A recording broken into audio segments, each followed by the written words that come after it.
Hey there, everyone. This is Gregg Schutze for Draft.com, and this is the Ready for the Draft podcast. Kind of in unprecedented time right now. NBA has put a halt to the season. We're looking at least 30 days with no basketball. Commissioner Adam Silver has announced that they'll reassess after 30 days due to COVID-19. Rudy Gobert testing positive for the coronavirus. NCAA tournament, both the men's and women's, not only canceling the conference tournament, but the March Madness. NIT, XFL postponed or really put a halt to their season. So really not even a postponement. They've kind of put a halt to the season due to COVID-19. They've announced that players can sign with NFL teams. So really the sports world has kind of taken a back seat to the health and safety of everyone. Not only the players, the organizations, but the fans, to everybody. Be safe. Make sure that you are washing your hands, the hand sanitizer, that you're being smart about, the interactions, the social distancing. It's very important, in this day.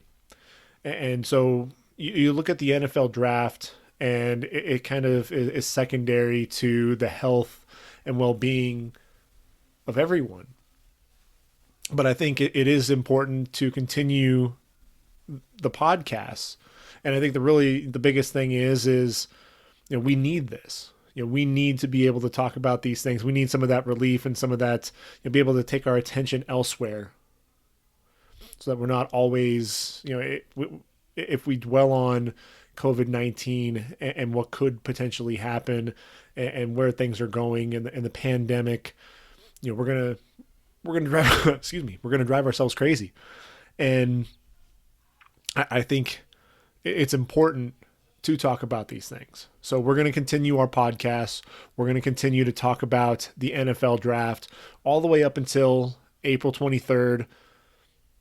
NFL draft right now is set to take place in Las Vegas, Nevada.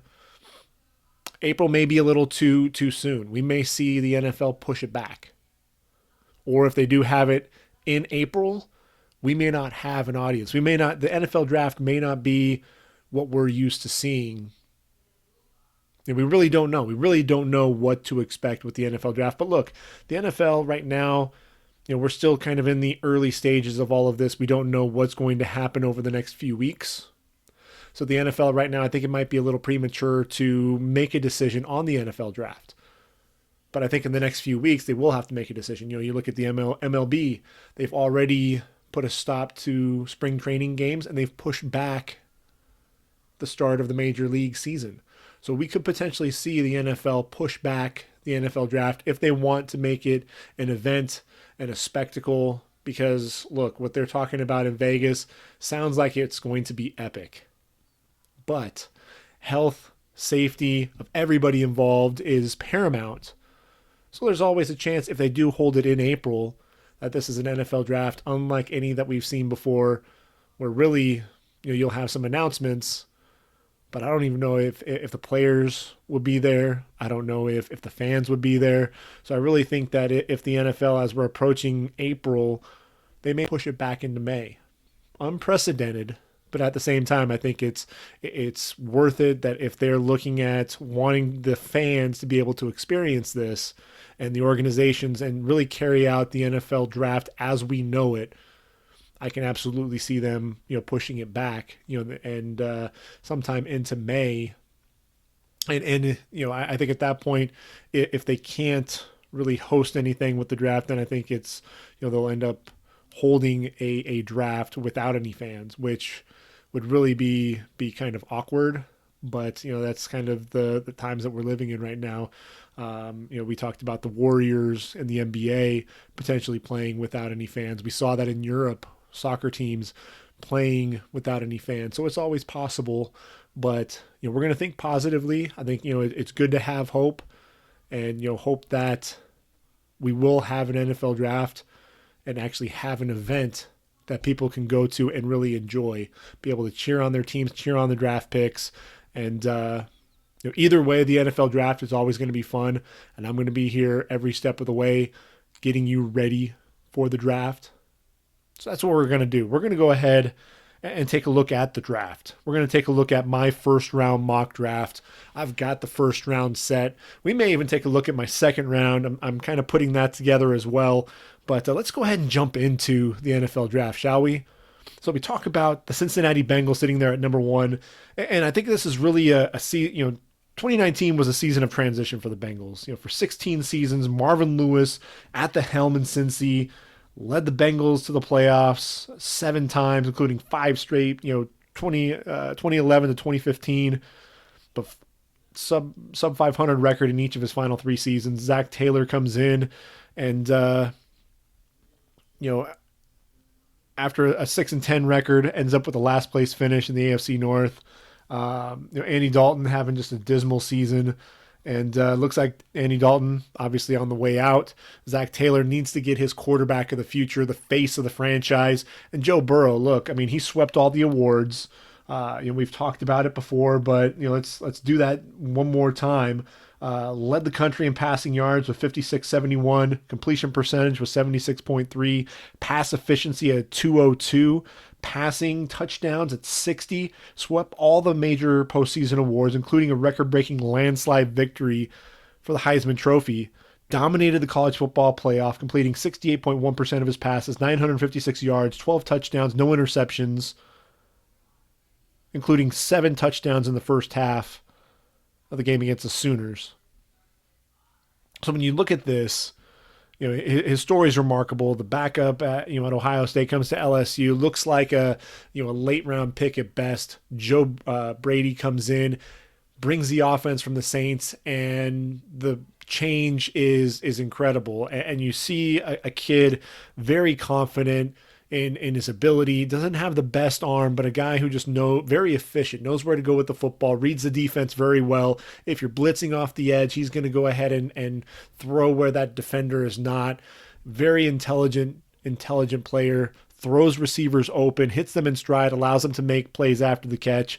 A kid who didn't really make a whole lot of mistakes. And it was one of the, he was ice water in his veins, never really got rattled. Clemson got to him early on in the title game. He settled down. The team settled down. His quiet confidence there really settled the team down. And you saw what happened. LSU beating Clemson for the national title. So, Joe Burrow makes a ton of sense here. He's the kid from Ohio, the Ohio native. He can very well be the guy that's going to take Cincinnati to the next level. And he's got Zach Taylor, a former quarterback himself, a product of the Sean McVay coaching tree as well. So I think he'll be in good hands. The next, we're looking at number 2 with Washington Redskins. Could we have Josh Rosen 2.0? Dwayne Haskins drafted number 15 overall by the Redskins last season. A lot of people talked about that being Daniel Snyder's pick, the owner's pick. Well, you replace the head coach. Jay Gruden is out. Ron Rivera is in. Could we see, just like Cliff Kingsbury coming in Arizona, says no to Josh Rosen, brings in Kyler Murray, a kid that he recruited at Texas Tech. Could we see that again with Tua going to Washington? It's entirely possible. And I think really what ended up solidifying things for Kyler was the fact that before the draft, the Cardinals wound up trading Rosen to the Dolphins, which set the stage for Kyler Murray. So we really have to keep an eye on whether or not Dwayne Haskins will be on the move prior to draft day, because that's really going to be an awkward quarterback room if Haskins is still on the roster if they go after Tua.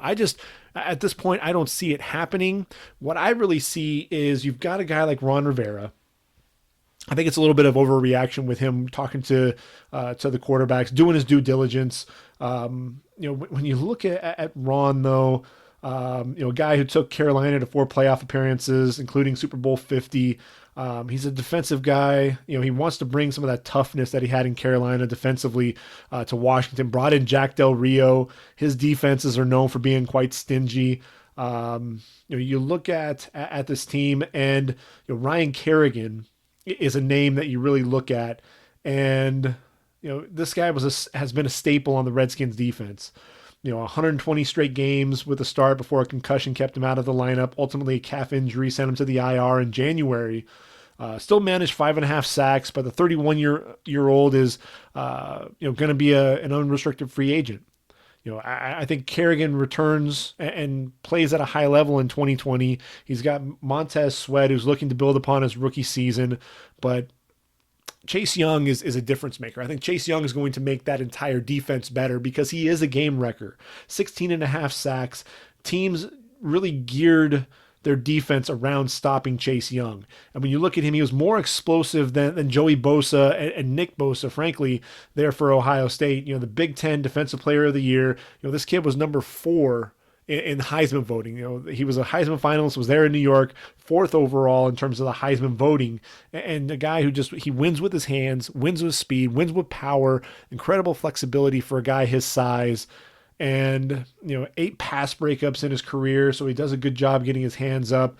FBS leading 7 forced fumbles in 2019. So he's a guy who's not just looking to sack the quarterback. He's looking to make a play, on the football. Those strip sacks are incredibly important. Changes the whole complexion of a lot of games. Yes, he had the 2-game suspension, but it was for an NCAA rules violation. He admitted to taking a loan from a family friend. This was really so his girlfriend could attend the 2018 Rose Bowl. And this was a loan that he repaid in full. So that's why ultimately he only got a 2-game suspension. When he came back, a lot of people really beat him up over the last 3 games of the season because he didn't have the multi-sack games like he was really known for throughout the season. And, I'd still argue that his presence was felt on the game, each of those games. Against Michigan, for example, just driving the right tackle, Jalen Mayfield, back off the ball, quickly disengaging, chasing Shea Patterson from the pocket. Later on with quick hands against the left tackle, John Runyon. Got a quick hit on Patterson as he threw the ball down the field in the Big Ten championship.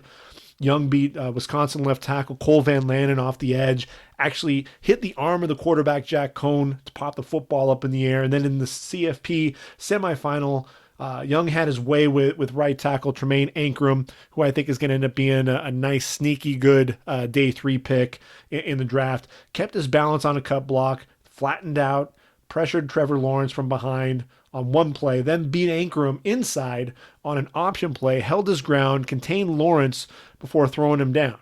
So he didn't fill up the stat sheet, but he definitely made his presence felt. And that's one of the things. He's not always going to get to the quarterback, but he's always going to make a play. He's going to make other guys around him better.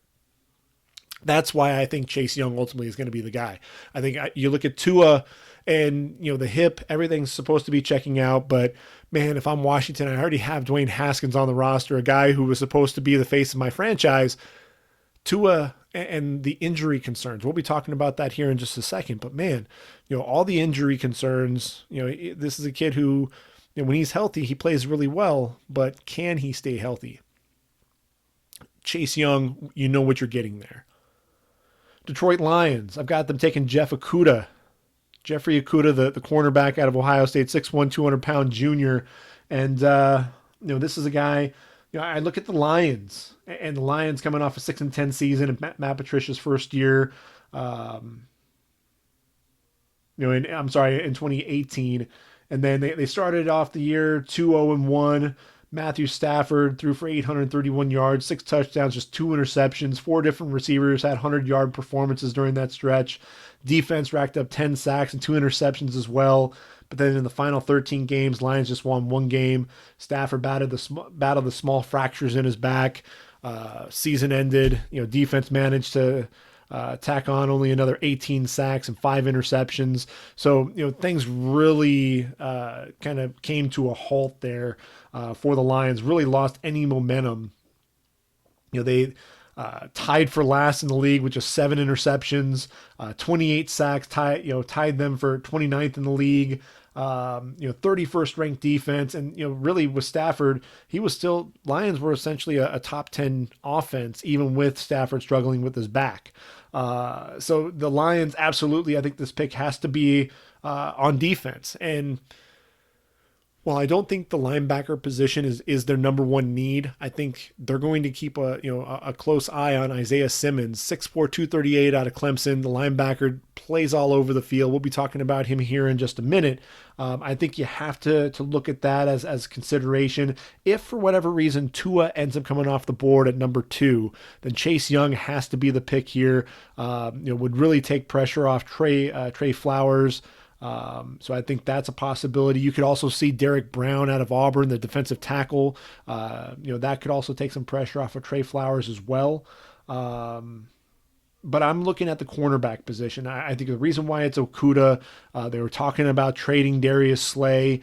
Even if Slay's on the roster, I think he'd be the perfect complement to him. You've got Amani Oruwariye, who was a 5th-round pick, came on late in the season. Expectations still high for slot corner Justin Coleman. Didn't have a great year last year. I think if Darius Slay is gone, then this is absolutely Okudah. If for whatever reason Slay is still on the roster, I think you still need that other lockdown corner on the opposite end. Really solidify that secondary, because Oruwariye could be your 3rd corner on the outside with Justin Coleman there in the slot. Okudah, the skills. He has the size to be physical with the big receivers. Has a sub 4.5 speed required to handle the vertical speed as well. Very patient at the line, stay in square. Doesn't get too over anxious. Waits for the receiver to commit before really turning his hips and running with the wide out. Gets his hands on the receivers early to jam and reroute off the line. He does a tremendous job using the boundary as another defender, pinning the man to the sideline to eliminate any separation. Really sticks like glue to the wideout. Physical blanket coverage. That's really what the Lions need. When you're dealing with Devontae Adams there in Green Bay, and you're dealing with the likes of Adam Thielen and Stephon Diggs in Minnesota, and then if the Bears really get going, you've got Trubisky when he gets going. He's got some receivers there with the Bears as well. You're going to need some corners there. And, if you get into the playoffs, there are a lot of good teams with a lot of good receivers in the NFC. You've got Michael Thomas and Drew Brees there in New Orleans. You're talking about Russell Wilson and his bevy of receivers there in Seattle, Jared Goff and company. The list goes on and on. You need to have that secondary locked down. And I think, getting Jeffrey Okudah in round number 1 will allow them to then take a look at some of the other areas on defense on day 2. I think there are some defensive linemen that they could pick up on day 2, and we'll talk about that in the coming weeks. New York Football Giants sitting there at number 4. And look, Dave Gettleman, has a decision to make. He's got Sterling Shepard, Golden Tate, Darius Slayton, productive weapons for Daniel Jones, but could this be a spot where either CeeDee Lamb or Jerry Jeudy comes off the board? Not likely, although he did take Saquon Barkley and Daniel Jones in consecutive drafts, so it's not out of the realm of possibility. You look at a player like Jeff Okudah, if he does fall. I'm looking at that. The secondary really struggled after Janoris Jenkins was waived during the season. DeAndre Baker, struggled at times. So I look at that. They're desperate to find a number 1 corner. Okudah could be that guy. You look at Isaiah Simmons, the jack of all trades guy, like we were talking about. I think he's another guy that you can play anywhere on that line. I'm sorry, in the linebacking core. And when you've got the tight ends. You look at the lineup of tight ends that the Giants are going to have to play, from George Kittle to to Zach Ertz and Dallas Goedert twice, to Mark Andrews. You can keep naming them. OJ Howard, David Njoku. There are a lot of tight ends, and right now, Alec Ogletree is a free agent, and even if he's brought back, he's not the cover guy that Isaiah Simmons would be. So I think you have to take a long look there. But if you're taking a quarterback, Daniel Jones, in round number 1, you have to protect your investment. You also have to have a guy who can block for Saquon Barkley. And what I'm looking at here is an offensive tackle. Mike Remmers is out at right tackle. We know Nate Solder is going to be playing the left side. Who's this going to be? Is it going to be Jedrick Wills? Is it going to be the Mammoth, Mekhi Becton? I got Tristan Wirfs penciled in here, 6'5", 320. The junior just put on a show at the combine. Ran a 4.85 40, which is super fast for an offensive lineman. Set a combine record for offensive lineman with his 36.5-inch vertical leap, the broad jump of 10 feet 1 inch.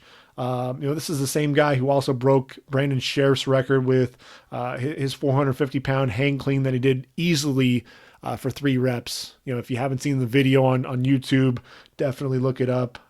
This is a guy who's a very easy mover. He can move into guard. His primary position was right tackle, though. He actually even filled in for Alaric Jackson for a time at left tackle. So he's very versatile, and he's really quick out of his stance. Very powerful with his hands. Pretty good agility as well. I think he's kind of solidified himself as the number 1 tackle right now, in my opinion, because of the athletic ability. He's an Iowa offensive lineman, so they're going to be technically sound. I think he can be a guy who can be a plug-and-play starter at right tackle and really take care of Saquon Barkley and Daniel Jones. And then, the Giants can really look at the linebacker position in round 2, I believe. So the Miami Dolphins sitting there at number 5. It's very possible that Washington could be looking to try to get a team to trade up to potentially try to get Tua. The draft, in my opinion, is going to start at number 3 with the Lions. I think the Lions could still get Jeff Okudah at number 5. Miami trades up to get Tua. If you remember, Miami started the tank for Tua phenomenon coming into the 2019 season. Miami wound up winning 5 games. You look at it, and you've got Ryan Fitzpatrick. He said he's coming back for 2020. So Tua doesn't have to be completely healthy. I know he's working everything back. Everything looks like it's on schedule, but he doesn't have the pressure of having to start right away, which is, I think, is key. I think it's critical. You look at Tua, the lefty man. He burst onto the scene. As the freshman, throwing that touchdown pass to Devontae Smith to beat Georgia in the national title game. The next year, just really a tremendous season as well as a starter. But here's, he completed a touchdown pass in, every 7.86 pass attempts, threw over 20 touchdown passes in each of the last 2 seasons before throwing his first interception. The anticipation is off the charts, throwing his receivers open, knows where to go with the football, takes what the defense is going to give him, and doesn't really try to force the football. Just a guy who's really calm in the pocket, very subtle with his movements as well. I think if there's anything that can get him into trouble at times, it's not seeing the entire defense. He'll miss a linebacker or a corner who's just kind of baiting him, sitting on the routes, undercutting the route, and making a play on the football. So seeing the entire field might be an issue. But really the biggest thing is, he had a lingering knee issue. He slid against Missouri, sprained his knee, but it's the ankle injuries that are really, both of those had the tightrope surgery, well documented there to really strengthen, everything there in the ankle. And then obviously, against Mississippi State, rolling out and ultimately having I think it's a lineman and a linebacker fall on him. Ultimately, he has the hip injury, the posterior wall also damaged as well. And, really you're talking about all of these injuries in really in the last couple of years. This is a kid who just can't seem to stay healthy. A lot of it is really outside the pocket. This is a kid who's going to try to extend the play, really try to make a play down the field. So he's going to buy as much time as he can, and that's really what's gotten him into trouble. I remember Bryce Love at Stanford. This was a guy who always would be looking to try to bounce it outside, and a lot of times he was running laterally to ultimately find his hole and get up the field. And what was happening was defenders would end up coming in and attacking his legs, attacking his ankles, and he kept having that same high ankle sprain re-aggravated over and over and over again. I look at Tua, he's going to have to stay within the confines of that pocket a little bit more, because all of his injuries have really been when he's escaped the pocket, when the play is broken down, when he's trying to extend the play. That's where those injuries are taking place. And so that's one of the things that I really worry about for him is, can he be durable enough? But Miami, man, Brian Flores, he's got 3 first-round picks. I think Tua has to end up being the guy here. The Chargers sitting there at number 6. I wouldn't rule out an offensive tackle here. This is a team, they've already agreed to trade Russell Okung to Carolina for Trey Turner. You get a guard in there. You lose your left tackle, right tackle, Sam Tevy. You need an upgrade there. I could see this being Jedrick Wills. I could also see it being, if you're looking for the right tackle. If you're looking for a left tackle, I could absolutely see him being Mekhi Becton. But with Phillip Rivers gone, and what's really awkward is, Rivers was really a fixture under center for the Chargers. Started 224 games, 235 if you count the playoffs in a row since September 11th of 2016. I'm sorry, 2006. So what direction do you go there? With him, you've got Tyrod Taylor on the roster. Do you bring in a veteran, or do you ultimately say, you know what, I'm going to go with the quarterback? Could we see, because it was a number 6 pick last year where Daniel Jones was taken ahead of Dwayne Haskins. Could we see that again this year with Jordan Love potentially leapfrogging Justin Herbert? It's absolutely possible. I'm just not ready to jump on that bandwagon just yet. I think Justin Herbert is a kid who you watch him and people talk about his leadership abilities, and I really don't see this kid.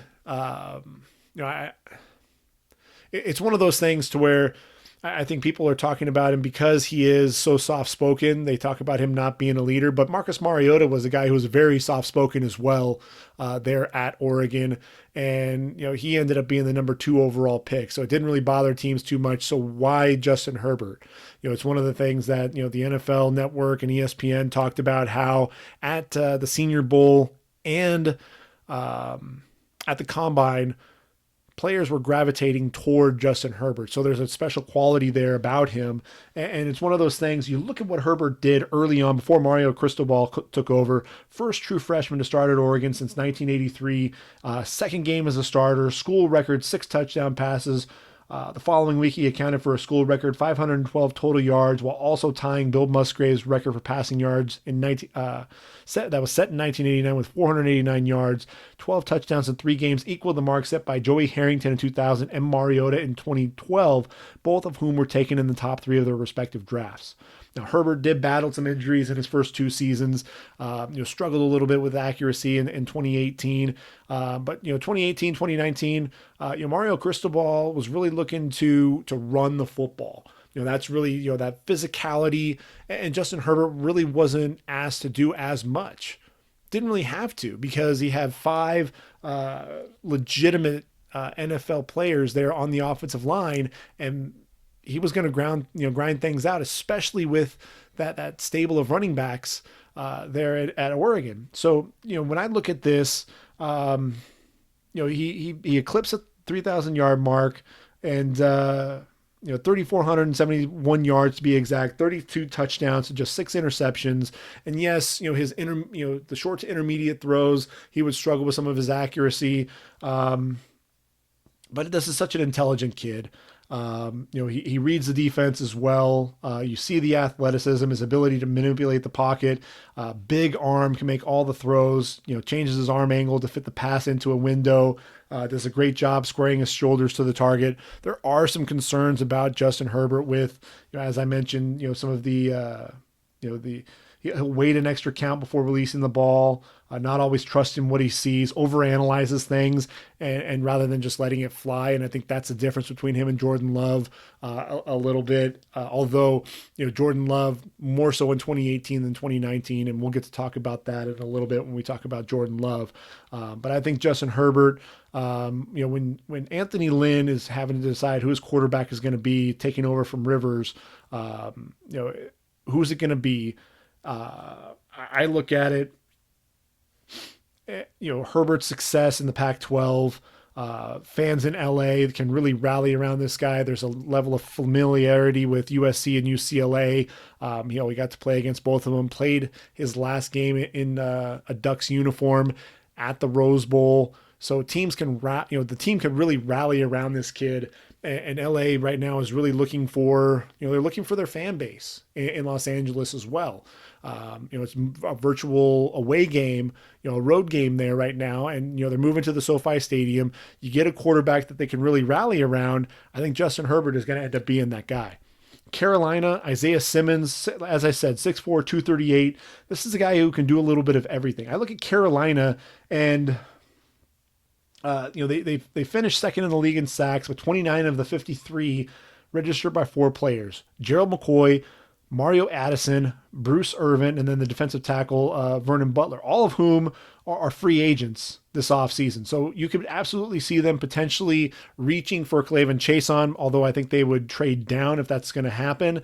You look at the cornerback position, Ross Cockrell, James Bradbury, Trey Boston, the safety, all of them are free agents. If Okudah happens to fall, he's going to get some serious consideration. But look, Luke Kuechly, 7-time Pro Bowler, 5-time first-time All-Pro, named AP Defensive Player of the Year in 2013, averaged 137 tackles per game while also racking up 18 interceptions, 12.5 sacks, 7 forced fumbles in 8 seasons with the Panthers. He announces retirement. This is a guy who's going to be a first-ballot Hall of Famer. What are you going to do there? Well, Pro Football Focus, talking about Isaiah Simmons, he saw the field on 738 defensive plays. Lining up at defensive line for 106 of those, 239 in the box, 256 in the slot corner, 7 as the boundary corner, and 130 at deep safety. So really the moral of the story there is the guy can play a little bit of everything. And he filled up the stat sheet much like Kuechly did. 104 tackles, 16.5 for loss, 8 sacks, 3 interceptions, 8 pass breakups, 2 forced fumbles. He ran a 4.39 40 at the combine, plays all over the field. This is a guy who can line up in the box, get downhill, and make a play on the running back on one play. And the game against South Carolina, I keep talking about this, but man, lined up in the slot against the speedy Shi Smith, the slot receiver there, initially beaten to the outside, but he had the recovery speed with inside leverage, made up ground, got his head around, tracked the ball, made a leaping play on the football, lined up at deep safety against Ohio State, showed off tremendous speed, coming over the top, undercutting the route of Benjamin Victor to really make a dynamic hit there. And then against LSU in the national title game, stayed on the ball side hip of Thaddeus Moss, dove in front of the tight end to make a play on the football. I mean, this guy all over the field making plays. He's the guy that Matt Rule can build his defense around, much like Carolina was able to do with Luke Kuechly. I think this makes a ton of sense. If, for whatever reason, Isaiah Simmons is off the board, I think this has to be Derek Brown. They need that presence up front. And, I think it's been lacking a little bit there in Carolina. I think Derek Brown could absolutely be that guy. Number 8, Arizona Cardinals. Everybody's trying to pair, Kyler Murray up with CeeDee Lamb. Larry Fitzgerald is back for 2020. Could be a swan song. Could we potentially see, the Cardinals look for their number 1 wideout? And it's interesting. You've got Larry Fitz back on the roster.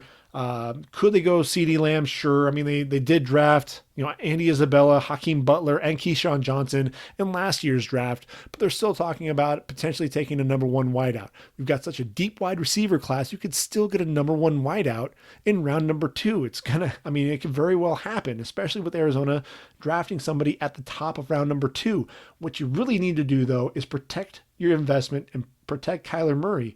Past season was the 3rd straight year the Cardinals gave up over 50 sacks. That's just not going to get it done. That's unacceptable. DJ Humphries, Marcus Gilbert, Jordan Mills, offensive tackles, all unrestricted free agents. Humphries was the last offensive tackle taken in the 1st round. He finally started an entire season at left tackle. I think Arizona is going to try to re-sign him there on the left tackle to protect Murray's blind side. I look at this. I think adding Jedrick Wills, makes a ton of sense. Really ultimately getting the bookend tackles to protect the quarterback. Jedrick Wills, I think, is probably, in terms of his pass sets, might be the best pass protector in this year's draft. Very quick firing out of his stance, meets the rusher on the edge, very light on his feet, lateral movement, really looks effortless, does a really good job mirroring his guy, maintains that the flexibility, maintaining leverage throughout the play, very powerful as well, unlocking his hips, providing that initial punch, stuns his man, able to use subtle movements on the secondary moves as well. Doesn't overreact, keeps himself in position, plays with a mean streak as well in the running game, looks to punish guys. I think this makes a ton of sense. I hope that that's the direction that they go because they've got to protect Kyler Murray. If they hit with Jack Conklin, then I think, yeah, sure, go with the receiver. But if you can't get Jack Conklin, there is another right tackle in free agency that's really going to be worth taking the receiver in round number 1. I think you have to go Wills here. That makes the most sense. Jacksonville Jaguars sitting at number 9. I've got them going Derek Brown out of Auburn, 6'5", 325 pounds. This is a guy who, when you talk about defensive tackles, he makes an immediate impact. You think of Ndamukong Suh and how dominant he was. Derek Brown, even though he didn't quite fill the stat sheet that Suh did, he was just, at times was virtually unblockable up front. Won the Lot Impact Trophy as well, which is given to the defensive player making the biggest impact. And impact, it's integrity, maturity, performance, academics, community, and tenacity. First team All-American, finalist for the Nagurski and the Outland trophies. Very physical up front. The power is what you see with his hands. First step quickness as well for a guy that size, shooting gaps, quick penetration into the backfield. You can see a little bit of a pass rush ability, collapsing the pocket from within as an interior pass rusher against the run, able to really hold the point of attack. But what he also does is, he's able to split the double teams, just really forcing his way through a lot of the holes. The power allows him to really gain leverage. And a lot of times he'll throw his man to the side as he continues to pursue the football. In his career, very active, 170 tackles to go along with 33 tackles for loss, 12 and a half sacks, nose for the football, knocked down 8 passes, forced 5 fumbles. Excellent effort, a guy who's going to chase down ball carriers from behind. I think Derek Brown, you look at the Jags, and Marcel Darius could be a cap casualty, which is going to leave them with Taven Bryan and Avery Jones as the only defensive tackles currently on the roster. Yannick Ngakoue is right now as a free agent. If they don't franchise him, they could go chase on here. But I really think what you need, Taven Bryan kind of been a disappointment to this point. If Darius is gone, you've got to be able to address the defensive line. 28th ranked run defense, that is not going to cut it. Derek Brown will definitely add to that. You look at the Cleveland Browns, there's no question they have to go offensive tackle. No question. Look, the defense was led by Myles Garrett, and Joe Schobert, who's a free agent. Hopefully they bring him back. Denzel Ward on the back end. They look like a top 10 defense there. Offensively, you've got Jarvis Landry and Odell Beckham Jr. and Nick Chubb. There are a lot of weapons, but you look at the offensive line and, really Baker Mayfield was running for his life. A lot of times people talked about him bailing out of the pocket and rolling out to the outside, didn't really step up. And after a while, when you're under pressure and under siege at all times, and you're not trusting your offensive line, yeah, you're going to bail. You're going to get out of dodge and try to avoid defenders at any given point. Greg Robinson struggled at left tackle, but now with his legal troubles, that really ends his career. Chris Hubbard, the right tackle, struggled with speed off the edge as well. I think you got to use this on one of the top tackles, whoever's going to be available. In this case, I've got Mekhi Becton, 6'7", 364. The junior, has a 7-foot wingspan. He's huge. You talk about Bryant McKinney. That was a comparison that Dane Brugler used, and I think it's very evident there.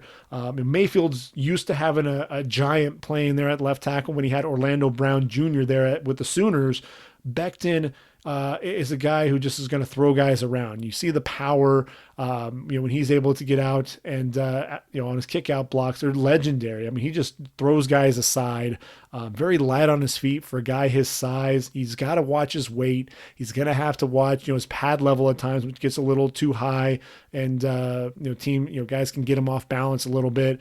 But even when he's out of position, he's so big that it's going to be hard for edge rushers to get around him. But that 5.10 time, I mean, that just talks about just how athletic he was. And I looked up Mount McKinney, the seventh overall selection of the 2002 draft. He ran a 5.13 So I think that comparison really fits. And I think Becton would be a great addition there up front offensively. And I think they need to find a right tackle as well. Whether it's in free agency or the draft, Baker Mayfield needs protection, and I think he's going to find it here in this year's draft. The Jets sitting there at number 11.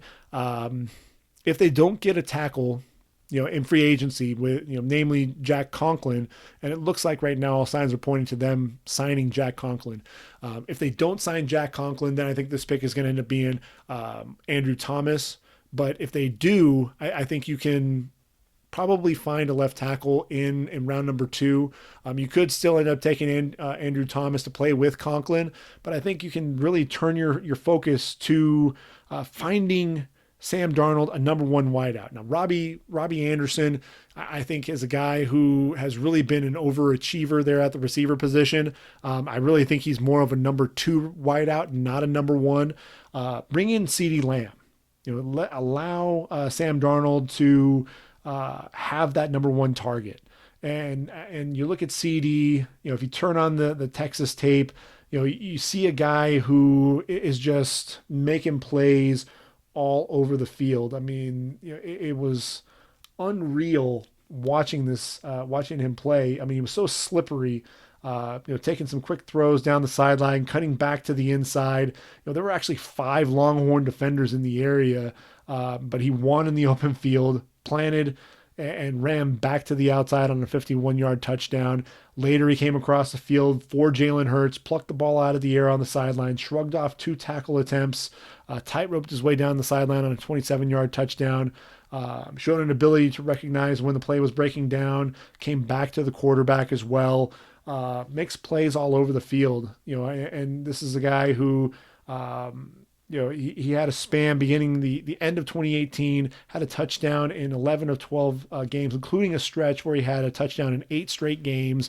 He ran a 4.5 40, so not game-breaking speed by any means, but this is a guy who you're drafting him because of what he can do. The catch radius is ridiculous. Some of his catches at the combine and at his pro day, acrobatic catches along the sideline, really able to extend the catch radius. Like I said, you can put the ball anywhere near this guy and he's going to haul it in. To me, CeeDee Lamb is the number 1 wideout. You pair him with Sam Darnold, the physicality, the balance. Come on, Sam Darnold would love throwing with this guy. And, he's already, he's played with the likes of Baker Mayfield, Kyler Murray, Jalen Hurts. The one constant there is CeeDee Lamb. So just imagine what he might be able to do there for Sam Darnold as well. Number 12, the Las Vegas Raiders. It's going to take some getting used to. Not calling them the Oakland Raiders, but the Las Vegas Raiders and Raider Nation. They're changing their address, but the plan is still going to be the same for John Gruden and Mike Mayock. Turn the silver and black into a contender again. And when you look at them, I think, the question obviously is going to be Derek Carr. What's going to happen there? He's in the 3rd year of a 5-year, $125 million contract. Can he lead the team back to the playoffs? Can he work with Gruden?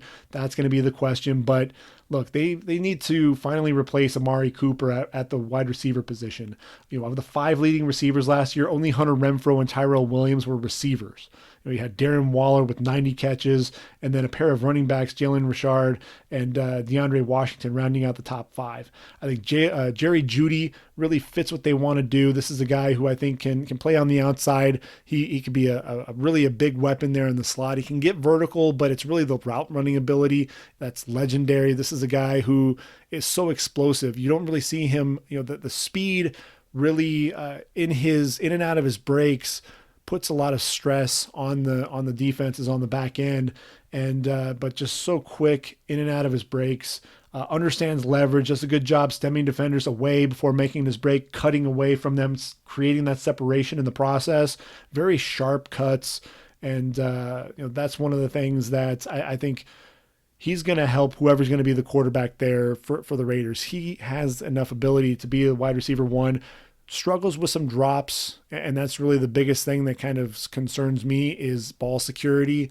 If you can't hold on to the football, if you can't hold onto those passes, you're not going to end up being an elite wideout. But I think Jerry Jeudy still 6'1", 193. I think the junior with his explosiveness is going to end up being the Raiders' number one target. I think he has a lot of what Mike Mayock looks for.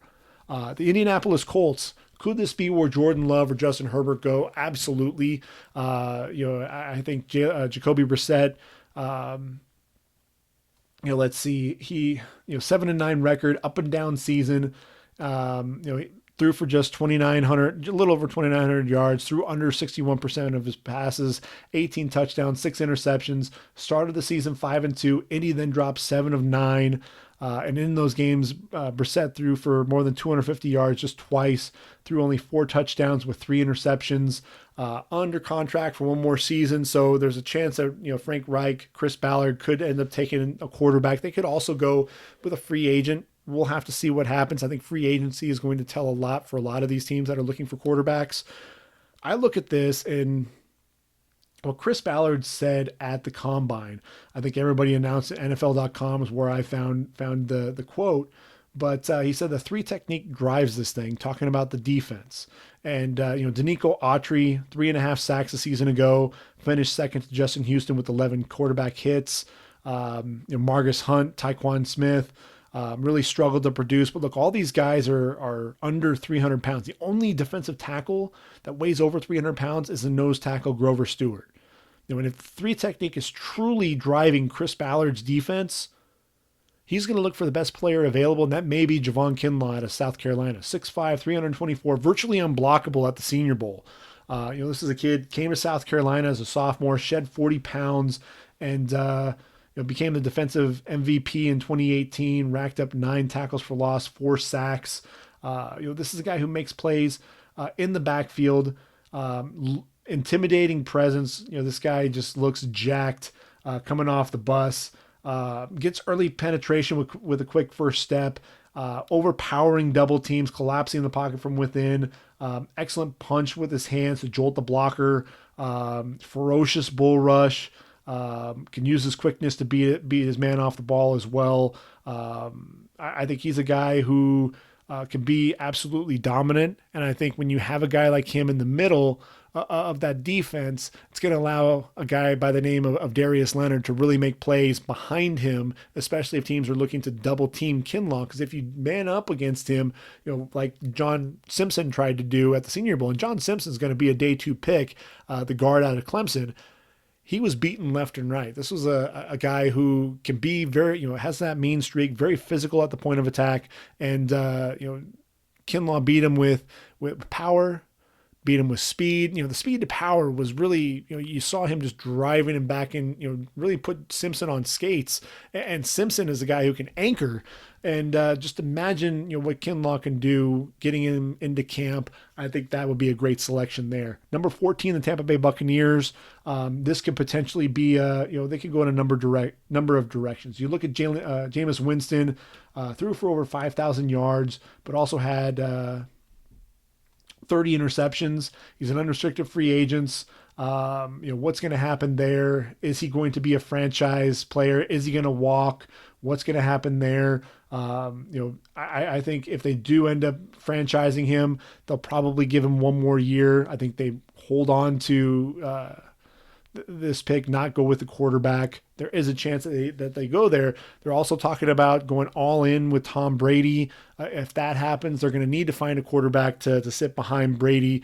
But I'm looking at it. I think they're going to go elsewhere. Defense is one of those keys.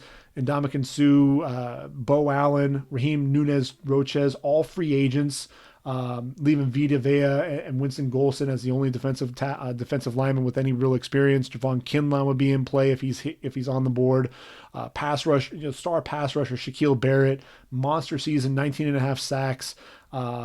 Expecting to be back, but Clavin Chason makes a ton of sense here. In Todd Bowles' 3-4 defense, I think at the end of the day, I'm looking at them addressing that offensive line. 47 sacks given up a season ago. Donovan Smith is back. Disappointment after he earned all of that money. And the right tackle position, DeMar Dotson, unrestricted free agent, not expected back. I think one of the 4 tackles, whether it's Wirfs, Wills, Becton, or Andrew Thomas falls, that's where they have to go, especially if Tom Brady's there. You got to protect, I keep talking about protecting your assets. You got to protect Tom Brady. And I look at Andrew Thomas. I think he has some good agility there as a pass blocker, can get out, mirror defenders pretty well. Also that agility allowing him to climb to the second level as a lead blocker for DeAndre Swift. Looks to finish, kick out blocks, clearing his man out all the way, sometimes all the way to the numbers. Lateral agility to seal off the edge as well. 36 and an eighth inch arms. Really does a good job keeping the rushers at a distance. But the problem for me with Thomas is that he often bends at the waist, kind of extends his arms, has this more of an acute angle. And when he does that, he's kind of leaning, he's kind of lunging, and that's going to keep him off balance. And that's where he's not always going to be able to sustain blocks. And I think that's also something to where, offensive linemen, you get them off balance, they'll be able to push, pull, and get by him. They'll be able to beat him with some speed off the edge, beat him to the inside. He's got to play more upright. If he's able to do that, he has the athleticism and the skill to play really either side. He's done that at Georgia. I think he can come in there, either challenge Donovan Smith for that left tackle spot or solidify the offensive line and take over that right tackle position. Moving on to number 15, the Denver Broncos. And Denver, they could go linebacker. They could go Kenneth Murray out of OU. But I'm looking at Henry Ruggs III out of Alabama. 5'11", 188 pounds. You've got Cortland Sutton established himself as the top wideout, but right now the number 2 receiver was Deshaun Hamilton, finished 5th on the team in receptions behind the tight end Noah Fant and running backs Royce Freeman and Phillip Lindsay.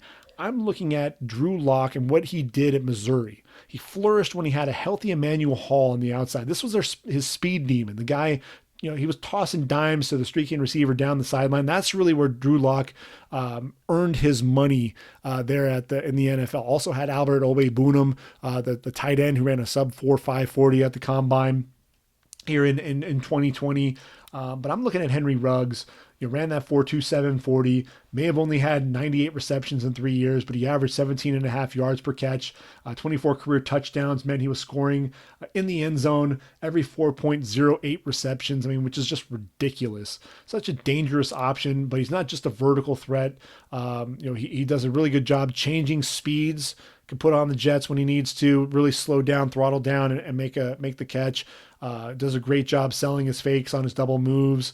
He's a smaller guy, so he's going to struggle with some of the physical corners, but this is a guy who can climb the ladder, 42-inch vertical leap, attack those 50-50 balls, has much bigger catch radius than you would expect as well. I look at Ruggs. This makes a ton of sense to me. I think if I'm Drew Lock, I'm looking for that speed guy on the outside. Henry Ruggs is that guy. Atlanta Falcons, look, come on. This is a team that finished with just 28 sacks, tied them with the Lions and the Seahawks for 29th in the league. They bested only the Dolphins in that category. Are you kidding me? I look at Grady Jarrett, one of the more underrated interior linemen in the league, had 7 sacks a season ago, but with a bunch of free agents there at the position, only Deidrin Sanat is the other defensive tackle. I'm telling you, if Javon Kinlaw is sitting there, that might be the pick. But he kind of fits what the profile for Thomas Dimitroff and Dan Quinn, what they look for on the defensive line.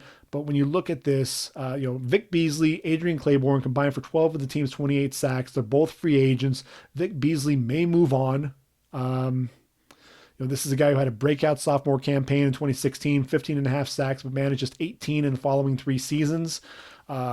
He could come back. You also have Tack McKinley, former first-round pick as well, finished with just 3.5 sacks. Just 16 and a half sacks in his first 3 seasons. I think, his future in Atlanta beyond 2020 is in serious doubt. I think K'Lavon Chaisson makes a ton of sense here. And look, Chaisson, you look at the numbers, 13 and a half tackles for loss, 6.5 sacks, did have 60 tackles and 13 starts. This is a guy who has excellent length coming off the edge, a guy who, has better power than I thought. He's one of those guys who can create a long arm, really get good leverage and drive his man into the backfield, but absolutely very fluid, very flexible, very quick off the ball, very explosive. And even when he's not getting to the quarterback, he's affecting plays. And I think that's one of the things that you really saw time and time again. He was often matched up against Andrew Thomas in the SEC championship, more than held his own. Showed off the explosiveness, starting up the field, got Thomas leaning, spin move back to the inside, getting to the quarterback. Excellent effort out of the kid as well. High character player, good student, SEC academic honor roll, 3.10 GPA as a business major as well. When I look at him, it's hard not to see Barkevious Kiki Mingo, number 6 overall pick of the Browns in 2012. Virtually the same measurables. Mingo, 3-year career at LSU, similar numbers as well. 29 tackles for loss, 15 sacks. Had 15 tackles for loss, 8 sacks a sophomore season. Productive is rookie year, 9 tackles for loss, 5 sacks, but he's only managed 5 sacks in his last 6 seasons. Been on a total of 5 teams during that span. Now, I'm not saying that Chaisson's going to be that same player, but there is some cause for concern because another player coming out of LSU looks the exact same part. I don't want to necessarily get him hung up with some of those comparisons. You just hope that history doesn't repeat itself. I think this guy can be a disruptive force on the outside. Again, he fits what Atlanta wants to do on defense. I think that's going to be the pick. Number 17, Dallas Cowboys.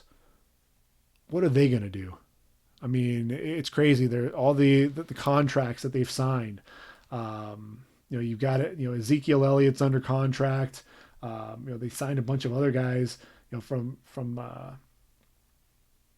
Tyron Smith, Jalen Smith, Travis Frederick, Lyle Collins, Zach Martin, DeMarcus Lawrence. They all signed big dollar deals. You've got Amari Cooper that's sitting out there. Dak Prescott still sitting out there as well.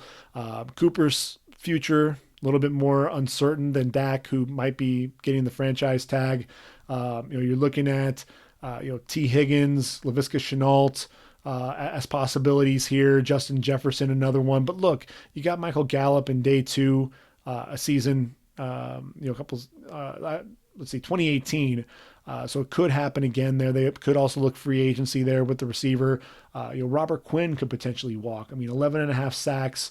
Was the most consistent pass rusher on the team. So you could go defensive end if Chaisson's here. I think it'd be a reach to go with AJ Epinesa though. So I think ultimately the focus turns to the cornerback position because Byron Jones is an unrestricted free agent. They're talking about potentially the Giants, the Jets ended up signing this guy. Anthony Brown, CJ Goodwin, also free agents. So that really leaves Joby Awuzie and the nickelback Jordan Lewis as the only corners on the roster. Go with CJ Henderson, 6'1", 204 out of Florida, the junior. Really, he solidified himself as a top corner in 2018. Pro Football Focus noted that allowed just 1 reception every 19 snaps, didn't allow a single touchdown in coverage. A guy really solidified himself as a number two corner after that 4.39 40, kind of solidified things. This is a guy who is an absolute, mirror skills are ridiculous. A guy who just is going to stick like glue to the receiver. There is some concern with, his zone recognition, loses receivers at times, but the mirror ability, he's a guy that you can put out on an island and can really lock down guys. So I think Henderson could be a day one starter there for the Cowboys, really solidify the back end there if Byron Jones is gone. Miami sitting there at number 18. They got the pick from Pittsburgh. I think you have to address the offensive line at some point. They traded Laramie Tunsil, Kenny Stills to Houston for two first round picks. They wound up getting Julian Davenport, who's a developmental offensive tackle with some starting experience. He lined up on one side. Jesse Davis, who's really a guard, on the other side. They gave up the league-leading 58 sacks. And according to Pro Football Focus, they registered the worst time to pressure and a quarterback pressure rate of 33%. They've got to upgrade the offensive line. I'm looking at, Josh Jones. And according to Pro Football Focus, just 18 pressures on 1,282 pass blocking snaps. This is a guy, 45 starts under his belt as well. 6'5", 319. Houston actually had him pegged at 6'7", 310. Didn't really quite live up to that length. But if you watch the Senior Bowl practices, continually showed quick feet to pick up Kenny Willekes and Alton Robinson back inside on a lot of their counter moves. The lateral agility is absolutely there. I thought that his kick slide was very effective when he would get a deeper set, taking a proper angle to beat the defensive end to the edge. Delivers a good punch. Hands are inconsistent right now, getting the timing and placement. Sometimes the feet need to play catch up rather than playing with his feet fully under him. I think that's one of the things that really gets him into trouble. He can be a lead blocker for the running back, getting out on the edge, getting a kick out on the linebacker, driving him to the sideline, climbs to the second level, locates the defender under control, sealing the man off there. When he maintains leverage, he can generate a lot of movement in the ground game as well. There is a little bit of development to his game. As I said, the hands don't always match the feet, but he has the potential to be a day one starter. I think, Miami, if they end up going offensive tackle in free agency, or I'm saying even if they go with an offensive tackle in free agency, they still need to land a tackle in round one, whether it's at 18 or 26. I think Josh Jones, he ultimately is going to be the guy over Austin Jackson right now, because I think Josh Jones right now, I think there's just better tape for him. I think he ends up getting the nod. Raiders. I just realized that my notes still say Oakland. I should be Las Vegas, but the Raiders ended up getting this pick from the Chicago Bears, and I noted that they're likely going to use this pick on the defensive side of the football. Secondary needs attention. 29th in the league with just 9 interceptions. Also gave up the most 40-plus yard plays and 68 plays of 20 yards, 33 passing touchdowns given up, 8.3 yards per reception, all fourth highest in the league. To make matters worse, DBs in the top 50 in the passes defended. Only guys were the free safety Eric Harris and rookie corner Trayvon Mullen had 11 passes defended apiece. Good for 44th, a tie there. They're desperate for a lockdown corner. Trevon Diggs, I think, the former receiver, makes a ton of sense. I also wouldn't rule out Gruden and Mayock, looking for a guy to partner with Cleveland Ferrell and Max Crosby. The rookies showed a ton of promise. 14 and a half sacks, between the two of them. If Kinlaw falls, imagine having Kinlaw and Hurst collapsing the pocket from within, and then you've got Crosby and Ferrell crashing off the edge. Then you're also talking about, Khalil Mack, that you haven't replaced him. You get this pick in that deal. Vontaze Burfict, Kyle Wilbur, Nicholas Morrow, all free agents. To hear Whitehead, Markel Lee, only linebackers on the roster with significant playing time. Kenneth Murray, his speed, that's going to be something that I think Mayock and Gruden will fall in love with. He's a guy who's very intriguing. But I keep going back to Derek Carr. I keep looking at him. And if there's going to be a year where maybe they end up taking a receiver to push him, a quarterback, it could be this year with Jordan Love. Jordan Love, what's interesting, he was a 5'6", 145-pound wide receiver as a freshman in high school. Utah State was his only D1 offer. He's now 6'4", 224 pounds, very athletic. This guy, 11-2 record, a bowl victory in the New Mexico Bowl, finished the season ranked 22nd in the country. Aggies had a high-powered attack, scoring at least 40 points in 9 of their 13 contests. Featured 7 receivers with at least 20 receptions, along with a 1,000-yard rusher and Darwin Thompson. Love was an ascending prospect at the end of the season, showing off his arm strength, athleticism outside the pocket, tremendous touch and accuracy as well. Then 2019 happened, and everybody wanted to knock this guy. Had to replace 9 offensive starters, including 4 All-Mountain West Conference offensive linemen, along with his head coach, Matt Wells, out, and Gary Anderson in. Also had to replace the offensive coordinator. He lost his top 5 leading receivers, including Darwin Thompson, who between those 5, they accounted for 170 receptions for over 2,300 yards, 28 touchdowns. The only returning receiver with 10 plus receptions was little 5'8" Jordan Nathan. And he had a 61.9% completion percentage, 20 touchdowns, but only, but 17 interceptions. He was forcing it. He was trying to do a little bit of too much, really throwing it into coverage. And that's one of the things that was really scary. The problem, accuracy on his deep balls as well, just 31.8%. Lacking anticipation, staring down his targets, didn't really just grip it and rip it like he was doing as a sophomore. I think he needs that confidence back. And I'm looking at Oakland. I'm sorry, I did that again, and I knew it was going to happen. Las Vegas, with the Raiders. I think Derek Carr get another year to really prove things for him. But I think Jordan Love sitting there waiting in the wings. The pressure isn't going to be on him. Allow him to get his confidence back. Gruden is kind of the quarterback whisperer. Gruden can kind of help with his development. And Mayock said, that he's happy with Carr, but if he can upgrade, they're always going to take a look at it. I think Jordan Love would be an upgrade at this point over Derek Carr. And I think that's ultimately what's going to happen there at 19. 20, the Jacksonville Jaguars. They get the pick from the Rams in the Jalen Ramsey deal. I'm looking at Kenneth Murray. And here's why. They could go corner like Christian Fulton. But I'm looking at linebacker, and the reason being, you had the abrupt retirement of Telvin Smith. That forced Myles Jack to the inside where he really struggled. I think you get Kenneth Murray, and Myles Jack can move back outside where he's more comfortable. You could also potentially keep Myles Jack on the inside and allow Kenneth Murray really to play on the outside. I think that's really where Kenneth Murray belongs because you look at Caleb Kelly. When he was the inside backer and allowed Kenneth Murray to just read and react and fly all around the field, that's really where he made his plays there for the Sooners.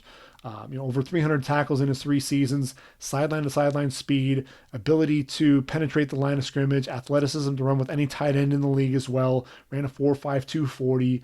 36.5 tackles for loss, can rush the passer, 9.5 sacks, broke up 6 passes in coverage. Along with that 4.52 40, 38-inch vertical leap, broad jump of 10 feet 9 inches.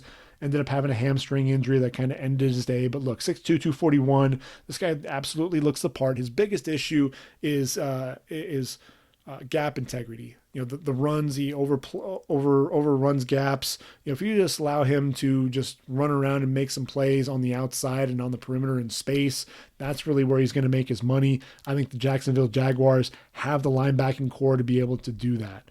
I look at number 21, the Eagles. They need a receiver. 2019 top 3 targets were 2 tight ends, Zach Ertz, Dallas Goedert, and a running back, the rookie Miles Sanders.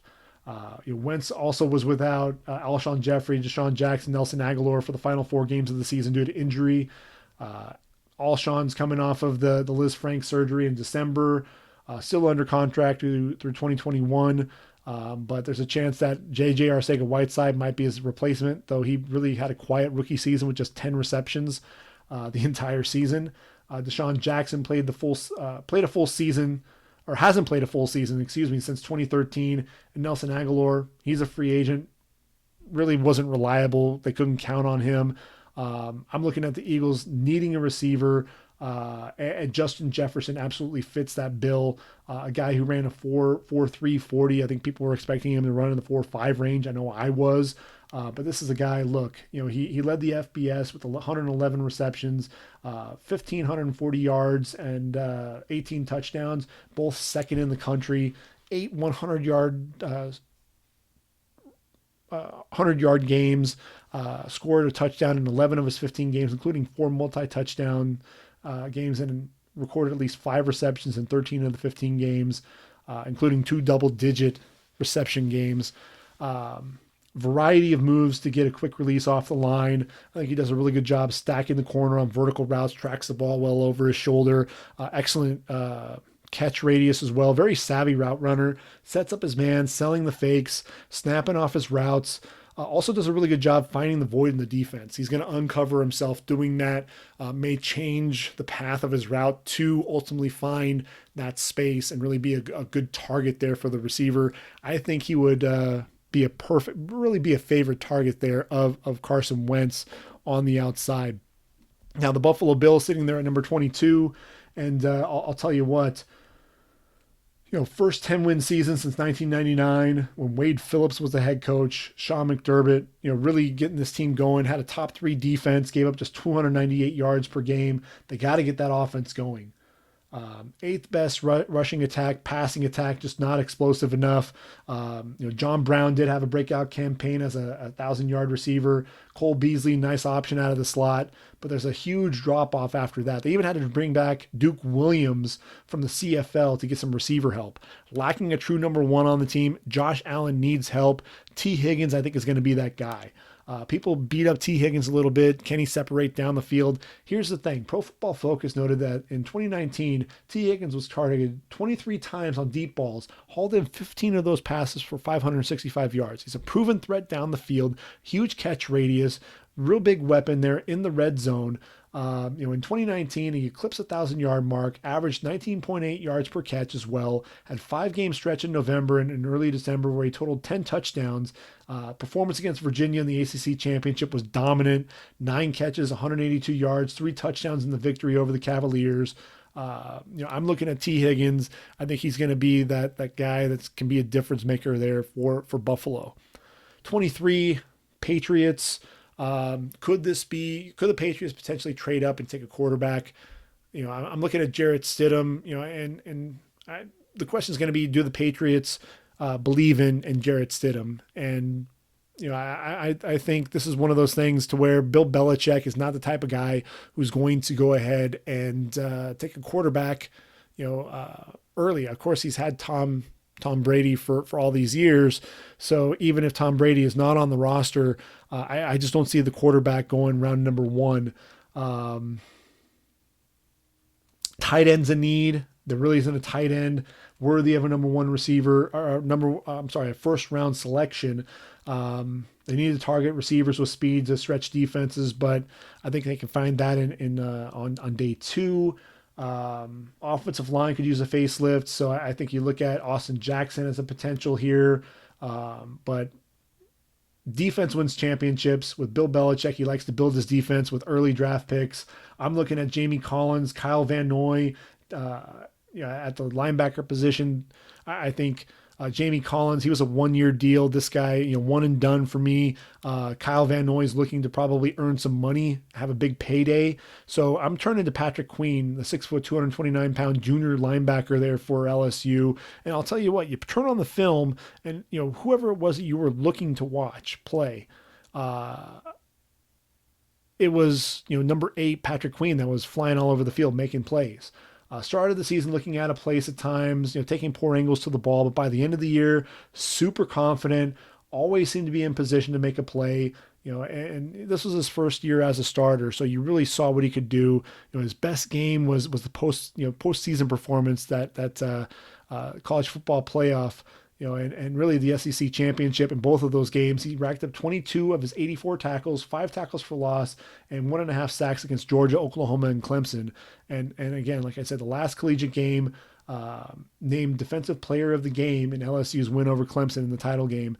Speed evident at the combine, 4.5 40, third fastest among the linebackers. He can be an off-ball outside linebacker as well if you wanted him to. Diagnoses plays very quickly, very decisive in his movements, reacts in an instant without any wasted movement. Tremendous lateral quickness, able to move from gap to gap, scrape over the top, can drop into coverage a little bit as well. I think he can run with tight ends and running backs, takes good angles, getting into passing lanes. I think Patrick Queen is the type of linebacker that fits what Bill Belichick wants to do on defense. New Orleans, they've got Drew Brees coming back. They've got that first round tender sitting there for Taysom Hill. Taysom Hill may end up being their future quarterback after Drew Brees. They may have finally found their replacement for Brees. So how about we find another receiver for Michael Thomas? Michael Thomas, absolutely dominant a season ago, over 1,700 yards, 149 receptions, 9 touchdowns. But you look at who was behind him. It was the running backs, Alvin Kamara, Latavius Murray, tight end Jared Cook. They all finished with more receptions than the number 2 wideout, Ted Ginn Jr., now 34 years of age, unrestricted free agent. I think you have to go with another receiver. And you know what's interesting about Laviska Shenault? This guy was used all over the field by the Buffaloes, similar to how the Saints used Taysom Hill. So you add another versatile weapon. I think it really gives Sean Payton a lot of versatility with what he can do with these guys. Shenault can line up in the slot. He can split out wide in the backfield, wildcat quarterback. He was kind of a do anything for the Buffs, and he was a threat to go the distance on any single play. Only player in the FBS with at least 5 rushing touchdowns and 5 receiving touchdowns in 2018.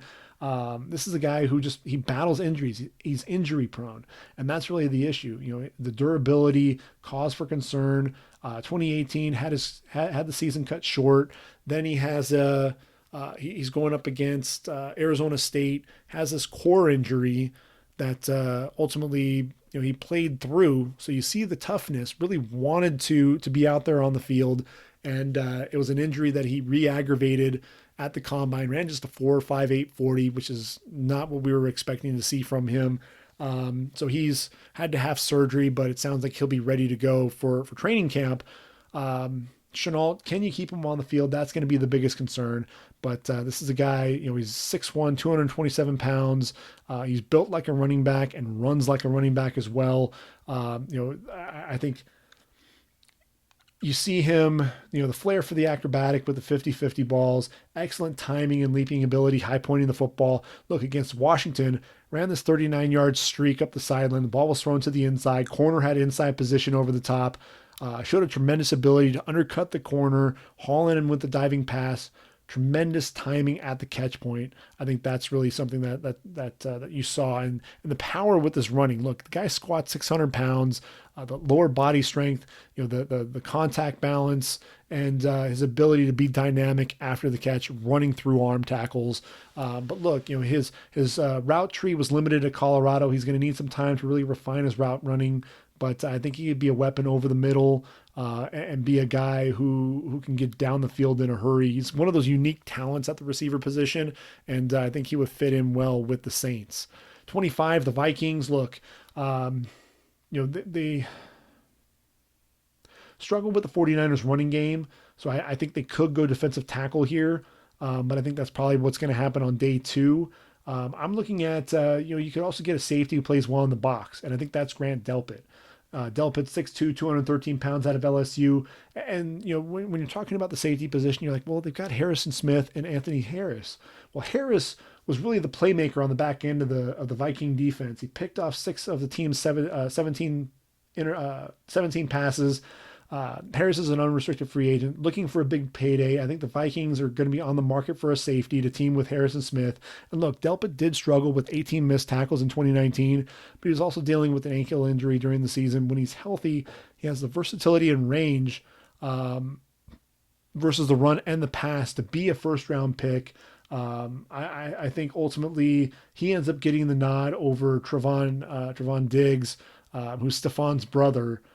Former receiver, a guy who has really good instincts against the against the pass, running the routes. The route recognition is insane with this guy. But Delpit next in line, Jamal Adams, Landry, Tyrann Mathieu, Eric Reed, all first round picks coming out of Baton Rouge. Grant Delpit's going to be that guy as well. And a guy who, he shows he can cover tight ends, can get physical at the top of routes, showing good anticipation to undercut the route as well. Tremendous range, can patrol the back end as a deep safety, can cover a lot of ground, comes up into the box, and ability to play both the run and pressure the quarterback. On one play, he'll knife off the edge, drop the running back in the open field, and on the next, he'll time up his blitz, shoot the A gap, split two blockers, and get to the quarterback for a sack. I thought he did struggle, like I said, the tackling, 18 missed tackles in 2019 alone, though, battling that ankle injury, as I said. Doesn't always take the proper angle. He's going to over pursue the play at times. Will look to deliver the big hit rather than wrap up. I think if he can stay healthy and return to his 2018 form, I think he would pair nicely with Harrison Smith. Number 26, Miami, their third first round pick. I think they go defense here. Brian Flores needs to get a pass rusher here. When we look at this, league worst, just 23 sacks. Defensive end, Taco Charlton led the team with just 5 sacks. Outside linebacker, Sam McGuavin, pleasant surprise. But Charles Harris quickly showing that he was a first round bust. Just managed a half a sack in 14 games. So I'm going Zach Bond, 6'2", 238, the junior out of Wisconsin. Breakout 2019 season, 12 and a half sacks for the Badgers. Excellent burst off the ball. I think when you see him bend, hips turn in, run in the arc, able to gain leverage early on the offensive tackle, turn in the corner in a hurry, plays with very active hands, quick punch, quick rip to get off the blocks, explosive with his transition with the secondary pass rush moves as well. Pretty good spin move. Once he flattens to the quarterback, relentless in his pursuit of the passer. Nonstop motor, I think, would definitely fit in well for this underachieving defense. Also shows some fluidity in coverage. Not really, known for that necessarily, but trusts his eyes, drives quickly on the football, enough athleticism to cover tight ends and running backs out of the backfield. Can even set a hard edge against the run. Playing with good leverage, anchors well, ran a 4.65 40, put up 24 reps of 225 in the bench press as well, which is good for third highest among the linebackers. Very fluid in the drills as well. I think this definitely makes a lot of sense here for Miami. They've got Cameron Wake at the twilight of his career. I think this is a guy who can pair up with Sam McGuavin potentially there at outside linebacker. Let's see, Seattle. Just 28 sacks in 2019. Jadeveon Clowney was brought in. Not even that trade really can make a huge difference, bringing him in. Now he's an unrestricted free agent. I don't expect Seattle to re-sign him. Same goes for Ziggy Ansah, who signed a 1-year deal last offseason, managed just 2.5 sacks. I think Seattle is going to be looking for a pass rusher. They went with LJ Collier a season ago. They could go with his teammate, Ross Blacklock here. He's a twitched up interior lineman, blend of size, quickness off the ball, tremendous bend for a guy his size to get early penetration into opponent backfield.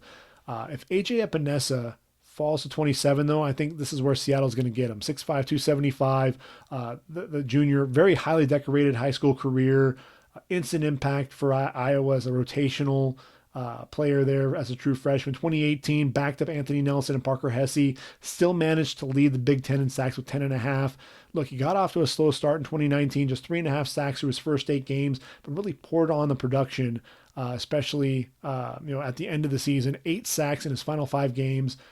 You watch him, you know that he's not an explosive edge rusher. Ran a 5.04 40 at the combine.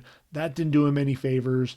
If you're looking for a lightning quick edge rusher, Epinesa is not going to be your guy, but what he is going to bring you is some toughness. He'll bring you technique, power, excellent hands with the motor that never quits, able to create a soft edge and make plays on the quarterback. Very technically sound. I think you can say that for a lot of the Iowa players. Fires off the line, looking to strike with his heavy hands, stun the lineman, keeps working with his hands. He'll use a club rip, a slap rip, a chop, an arm over, always attacking the offensive tackle's hands on his bull rushes, shows excellent hand placement often extended his hands to get under the offensive tackle's armpit to jack him back, and really collapse the pocket coming off the edge. Very effective long arm, driving the offensive tackle into the backfield, uses those hands to also disengage and chase after the ball carrier. But I think his most effective pass rush move is really a push pull, getting the lineman off balance, shooting the gap to get penetration. If he turned on that Holiday Bowl against USC, squared off against a top 40 draft pick in Austin Jackson, when Epinesa was able to use his power in hands, very effective creating that soft edge to beat Jackson, delivered several hits on quarterback Keaton Slovis, including chopping down on Slovis's arm as he tried to throw, forcing a key turnover in that game. I think what ended up happening was Jackson, when he was able to use his quickness, easily mirroring Epinesa, and I think that lack of athleticism and the stiffness in his hips, not really able to bend off the edge, really hampered him a little bit there. But I think when you look at things, I think Seattle, let's change things up a little bit. You brought in some of these ultra athletic guys, Clowney and Ziggy Ansah, and things didn't really work. I think you get a guy like Epinesa in there, he could very well end up being a day one starter for the Seahawks.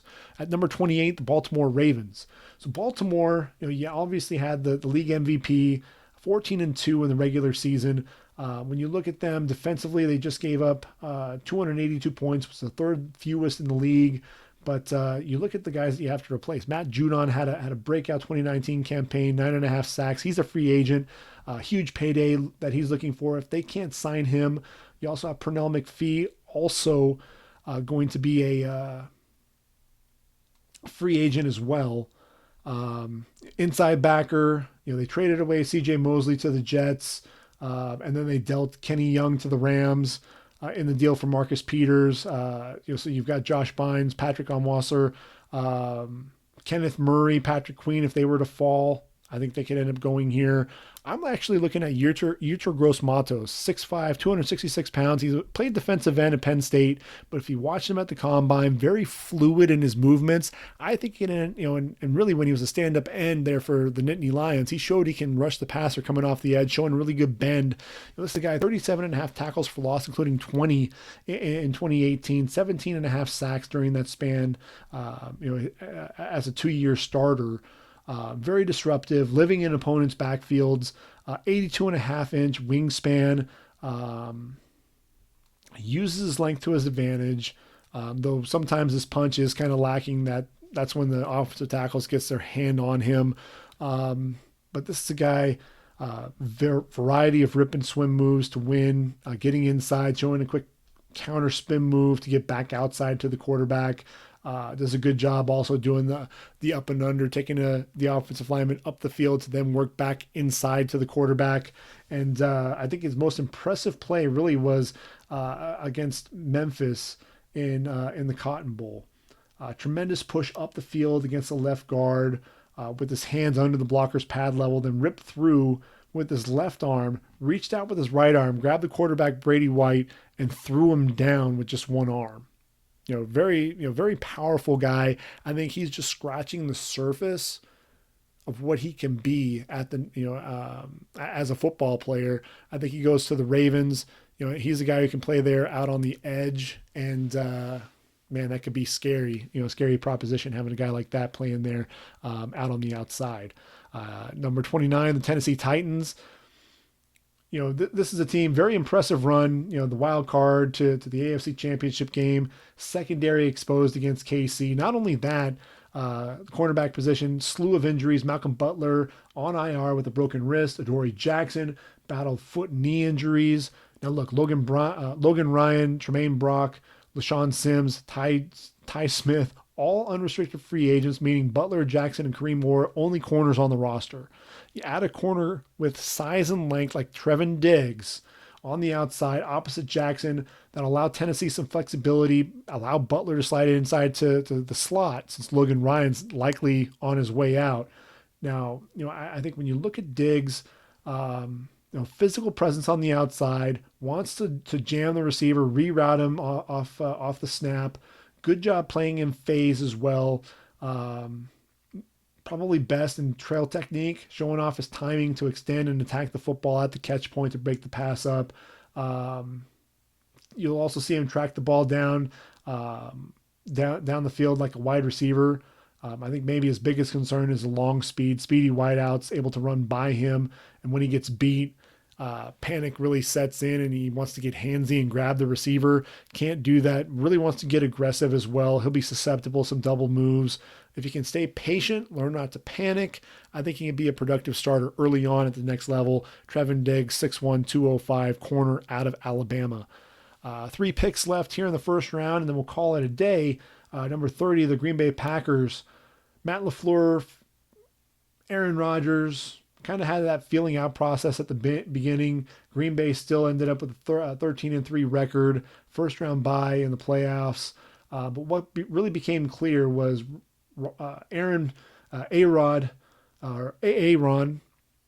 sorely lacking some receivers on the outside. Devontae Adams missed 4 games, still hauled in 83 passes, including in 8 games with at least 7 receptions, showing not only why he was one of the top receivers in the league, but also just how much Rodgers really relied on him. The running backs, Aaron Jones, Jamal Williams, were number 2 and number 3 leading receivers for the Packers. Then you had this receiver trio of Alan Lazard, Geronimo Allison, and Marquez Valdez-Scantling, combining for 95 passes, 1,216 yards, 7 touchdowns. They need some playmakers here. I like Alan Lazard as a receiver. I think he and Geronimo Allison, kind of the same skill set. Marquez Valdez-Scantling, the speed merchant on the outside, but in terms of what he disappears at times. I've seen people talk about KJ Hamler here or Jalen Reagor. I'm going to give you a different name. Denzel Mims out of Baylor, 6'3", 207. I think he was really seen in his early day 2 pick, but his postseason performance really turned heads. And I think this is really what solidified things for me. At the Senior Bowl, difficult to cover, very sudden with his route running, flair for the acrobatic, making plays all over the sideline and in the end zone, back corner of the end zone, several plays where he was able to contort his body to make a catch in the back of the end zone. You also saw the power as a blocker on the outside, continually dominating Lavert Hill. I just locked on him and just drove him down the field. But again, 4.38 40, 38.5-inch vertical leap. That really stuck out for me at the combine as well. Had 1,000-yard seasons in 2017 and 2019. Finished his career with 28 touchdowns. You'll see him win in a variety of ways. I think he can be a weapon vertically. But he also does a good job snapping off his routes, coming back to the quarterback, showing his numbers, does a good job catching the football away from his body, has nearly 34-inch arms, so uses that length to his advantage, gives him a tremendous catch radius, but, creates some late separation down the field using his arm, kind of extending that arm out a little bit, then elevating over the corner to haul in the pass, but it's his adjustments to the football in the air. Just, he's an acrobat. You see him twisting and turning and contorting his body to ensure that he's in position to make a play on that football. The body control and awareness along the sideline as well to get his feet in bounds after securing the catch. Nightmare in the red zone, elevating over DBs on a fade on one play. Then on the next play, he'll win off the line with inside leverage to haul in a slant, using his frame to shield the ball from the defenders. And I think it's the successes both in that fade and with the slant. He can end up faking one direction with a quick jab step and then running the opposite play. So he can either fake inside for that slant and then get out to the fade, or fake the fade off the ball and end up running that slant. That two-way go there really has that corner guessing, and if he guesses wrong, Mims has got an easy touchdown. I think this would be, a unique situation. His skill set is more unique than a lot of these other receivers that they could take here at this position. And I think he'd be a great complement for Devontae Adams on the outside. Now we're getting to the 2 Super Bowl teams.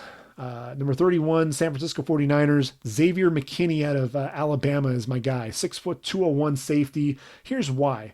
I think the 49ers just 1 quarter away from winning the Super Bowl. Young roster, Kyle Shanahan. I think San Francisco is going to be in contention again next year. You got Jimmy G under center, dominant rushing attack, young receivers, George Kittle throwing the football to. You had the front 4 linebackers are there as well. you got to focus on the secondary at this point. You've got Richard Sherman, Akella Witherspoon, K1 Williams under contract for only one more season. Emmanuel Mosley played well in the postseason. He's a free agent. I think Christian Fulton could be in play here. But when you look at it, Jimmy Ward, also a free agent, there's a chance he may not be here. And I think the thing with McKinney is that football IQ, I think, makes him a starter on week one. This is a guy who can come in. He does a little bit of everything. If you look at the stats, he fills everything up. I mean, that's the thing that's ridiculous. Ball skills evident, picked off 5 passes, broke up another 15, including 10 in 2018, forced 6 fumbles in 3 seasons with the Tide. Makes plays behind the line of scrimmage, 13 tackles for loss and 6 sacks in his career. If there was any question about how active he was, take a look at the 95 tackles he posted in 2019 to lead the team. Has the range to make plays over the top. Very disruptive at the catch point, defending the pass. Also able to get downhill, break down, remain under control, square up to the runner, wrap up, driving him through the DB. I'm sorry, driving through the ball carrier in the open field as well. He may not be Minka Fitzpatrick, but he doesn't need to be. I think he's an underrated prospect. Could very well end up being drafted in the top 20. If he falls to 31, Niners are going to snatch him up right away. Number 32, Super Bowl champs, Kansas City Chiefs. I think when you look at them, I think the cornerback position was really an area of concern, really got exposed. I thought Steve Spagnuolo allowed, Kyle Fuller, Bashad Breeland, Shavarius Ward, Morris Claiborne, and Rashad Fenton, the rookie, to really thrive in his defense. But Fuller and Breeland, they came up huge in the Super Bowl, each picking off Jimmy Garoppolo. But Breeland, Fuller, and Claiborne are all free agents, which leaves Ward, Fenton, and practice squad call-up Alex Brown as the corners on the roster.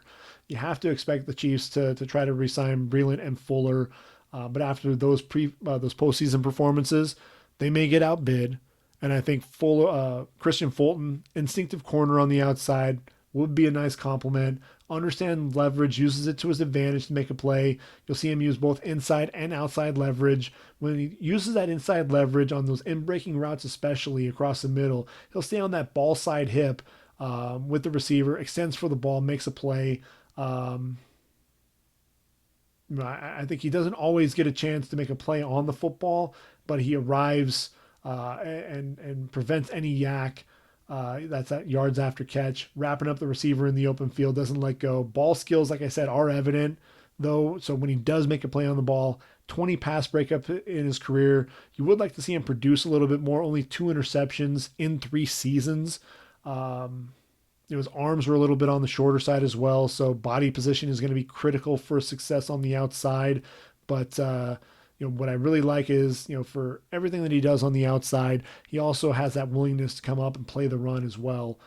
He's going to arrive. He's going to deliver a big hit on the ball carrier. I think he can end up developing into a pretty good starting corner when it's all said and done. So that's my first round. I said we were going to take a look at round number 2, but we're coming up on almost, a little over an hour and a half. I guess we got a little bit of time. We can kind of take a sneak peek. Cincinnati, I think they're going to need another receiver. AJ Green, even if they bring him back, he can't stay healthy. Neither can John Ross. How about Brandon Ayuk? Ultimately, if Green or Ross or both go down, Brandon Ayuk, the long 6-foot receiver there for Arizona, has Arizona State. Explosive player. You team him with Tyler Boyd. Indianapolis, I think you can get a quarterback here in round 2. I think Jacob Eason out of Washington, he needs a couple of years of seasoning, needs to work on some touch. Everything is a fastball for him. I think he ends up not putting enough air under the ball, which ends up allowing him to sail the football over receivers. But the arm strength is evident. He really did a good job leading the Huskies. I'm looking at him there to the Colts. Lions, they need that. I was talking about that presence on the interior of the line. Justin Matabuke ran in the 4.8s at the combine. Also put up 34 reps in the bench press, 6'3", 293, very athletic, very strong and powerful at the point of attack. Giants, they needed a linebacker who can cover. How about Malik Harrison out of Ohio State, 6'3", 234. Chargers at 37. They get their offensive tackle, Austin Jackson out of USC, 6'5", 322, the junior. I think it has a chance to start right away. Carolina Panthers, if James Bradbury is gone, you're going to need to find a corner. Damon Arnett, very physical on the outside, 6 foot, 195 pounds. The Ohio State Buckeye. First running back taken, number 39 overall, Miami Dolphins. They need a running back. Absolutely. They've got Kalen Ballage, Myles Gaskin. How about you add Jonathan Taylor to the mix? Over 6,000 yards there at Wisconsin in just 3 seasons. Tremendous running back, 2-time Doak Walker Award winner. Got to work on that ball security, but this is a guy, look, he ran sub 4.40, showed, some fluidity as a pass catcher as well. That was really the biggest question for him. He can run by you, he can run over you, very patient runner as well, waits for those blocks to set up and then gets north and south in a hurry. 5'10", 226 pounds, Wisconsin junior, going to Miami. Arizona, you can get, I said you could get a number 1 wideout, and I think Michael Pittman out of USC can potentially do that. Led the Pac-12 with over 1,200 yards receiving, 6'4", 223 pounds. Michael Pittman, look, if you just turn on that Utah game at the Coliseum, it was a Friday night. I was there at that game, and it seemed like whenever USC needed a big play, they'd throw the ball deep to this guy, and he was burning guys that are going to be playing on Sunday for the Utes. That was, Jalen Johnson at corner, Julian Blackman and Terrell Burgess at safety, and just so physical. He wins the 50-50 balls, does a really good job getting late separation, ran a 4.52 40, so he's a lot faster than people were giving him credit for. People worry about some of that separation, but, it's the physicality after the catch as well. Really hard to bring down. I think Kyler Murray would love to have this guy to throw to. Cleveland Browns, you need another receiver, especially if Rashard Higgins doesn't come back. I'm looking at Jalen Reagor out of TCU, 5'11", 206. If you watch the 2019 tape, really bad quarterback play. Put on that 2018 tape, you'll see just how explosive he is.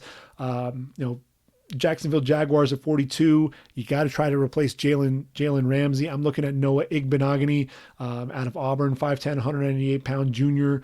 I think Igbenogany can also be a kick returner, very explosive, very sudden with his movements as well.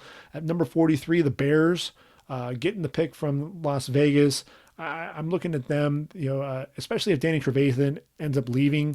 They need an inside linebacker. I'm going Logan Wilson, the surprise pick right here. But Logan Wilson, over 400 tackles, makes plays all over the field, excellent range, excellent athlete, 6'2", 241 out of Wyoming.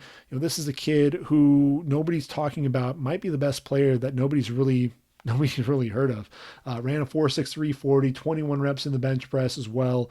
I think he'd be a great pick there for the Bears on the interior of that linebacking core. Number 44, the Colts. You're looking for a receiver to team with T.Y. Higgins. I think Zach Pascal, it could be a number 3 or number 4 receiver. Chase Claypool, 6'4", 238 pounds, and ran a 4.4 40. This was a guy who just always seemed to get open, can make plays down the field, over the middle. I think he'd be a nice complementary player for T.Y. Tampa Bay mentioned that they need a guy coming off the edge to pair with Shaq Barrett. Terrell Lewis out of Alabama, 6'5", 262. I worry that he may just be a one-trick pony right now, that he's just going to be a situational pass rusher, but he has really good athleticism, and you can't teach that speed coming off the edge. Denver Broncos, they need to find a defensive end, especially if the likes of Derek Wolfe, leaving in free agency. I'm looking at James Lynch out of Baylor, 6'4", 289. Kind of reminds me of Justin Smith coming out of Missouri a little bit. This is a guy who set the career record there for Baylor. I want to say off the top of my head, it was 26 sacks. I don't have it in front of me. Pretty good bend for a guy his size. He's a guy who's disruptive, nonstop motor. I like him there. 46 to Denver, 47 the Falcons. Austin Hooper might end up getting a big payday, may not stay in Atlanta. Cole Kmet out of Notre Dame, 6'6", 262. I think would be a nice addition there. At 48, the Jets, they had to bring in Ryan Khalil to play center. How about they get their center of the future, Lloyd Cushenberry, 6'3", 312. The junior out of LSU, really athletic there at the center position. Steelers get their first pick. Bud Dupree is a free agent. He may not be back. How about we go Curtis Weaver, over 36 sacks in his career for Boise State in his 3 years there for the Broncos, playing on that blue turf, 6'2", 265. I think that makes a ton of sense there. The Bears come back again at number 50. They need a guard. They need a right guard, especially. Damian Lewis out of LSU, 6'2", 327. A guy who's going to get physical. He's a road grader. Will be nice. A nice addition there. 51, Dallas. Jeremy Chin, 6'3", 221, the safety out of Southern Illinois. I think that'd be a nice fit. There are a lot of other positions. We talked about receiver. We talked about an edge rusher. The reason why I like Jordan Chin, I think, this is a guy who compared nicely with Xavier Woods. I think Dallas is going to end up finding a receiver and an edge rusher. If they don't end up going with Quinn and Cooper, they can find that in free agency and go with a young guy like Jeremy Chin in round number 2 of the draft. Rams finally get a pick at number 52. I think they go inside linebacker. They're not going to be able to re-sign Corey Littleton. I'm looking at Jordan Brooks, 6 foot 240 out of Texas Tech. One of the more underrated linebackers, over 300 tackles in his career. I like that pick. I think he's a guy who can cover tight ends, cover running backs, has really good range. Number 53, Eagles. Rodney McLeod is a free agent. Bring in Antoine Winfield, 5'9", 203. This is a guy who's kind of a heat-seeking missile. You tell him to go find the ball, and he's going to find it. 7 interceptions, a guy who can play well in the box as well. Takes excellent angles to the football. Just a real smart player, following in his dad's footsteps. Buffalo sitting there at 54. Need a guy coming off the edge. Bradley Anae out of Utah, 6'3", 257, over 20 sacks in his career, had 13 this past season. A guy who just wins with his hands, not the best athlete, but a guy who's just a really, really solid football player. Marlon Davidson going to Atlanta. I mentioned that they were taking an edge rusher with their first round pick. I think they need a defensive tackle, to pair with Grady Jarrett and Deidre Sanat. And Marlon Davidson may not be on the board at 55. I think there were some consistency issues with him, but when he's firing on all cylinders, can be very, very disruptive, either on the inside or on the outside. Miami, Rashad Jones is actually being released by the Dolphins. And I think the Dolphins ultimately use this pick to get Kyle Duggar, 6'1", 217-pound safety out of Lenore Rhine. Big physical safety. I think that'd be a nice pick up there. Houston needs a running back. Lamar Miller is a free agent sitting there. I think DeAndre Swift, Georgia, 5'8", 212, could end up being the number 1 running back off the board. Ran in the 4.4s, excellent pass catcher, not a lot of wear on his legs as well. I think that could end up being a solid selection there. Minnesota Vikings, they need a corner on the outside, especially if Trey Waynes, Mackenzie Alexander are gone. AJ Terrell out of Clemson, 6'1", 195 pounds. I think that absolutely makes a lot of sense there. For Seattle, they need to find another guy that they can get there. You've need another corner, and I'm looking for them. I think they need some length. They're at the cornerback position. Cam Dantzler, 6'2", 187, ran a 4.64 40. But look, when you talk to his position coach, who's Terrell Buckley, T-Buck knows a thing or two about cornerback play. I think you get the long, lanky guy. That's what Seattle really covets there at the safety position or at the cornerback position. You need to ultimately end up kind of moving on from Trey Flowers there at the corner position, move him to safety, allow him to really thrive there at the cornerback position. I think that would be a nice pickup there. Baltimore sitting there at number 60. This could be a couple of different moves. I thought Matt Skura at center had a really good season, but this pick, I'm actually looking at Cesar Ruiz here. Now, Cesar Ruiz is a center, play for Michigan, 6'3", 307, but he has the athleticism, ran a 5.08 40, very, very active center, a guy who, was very athletic, climbing to the second level easily. I think he can move to guard. Marshall Yanda is retiring. I think this will be a nice pickup there. And then ultimately, if Matt Skura isn't the long-term answer at center, he could always kick over to center later on.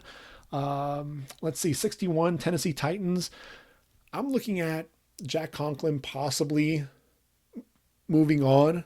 And if that happens, they need another tackle. Ezra Cleveland is more of a left tackle, but I'm still penciling him in here. 6'6", 311 pounds out of Boise State. This is a guy who's very athletic.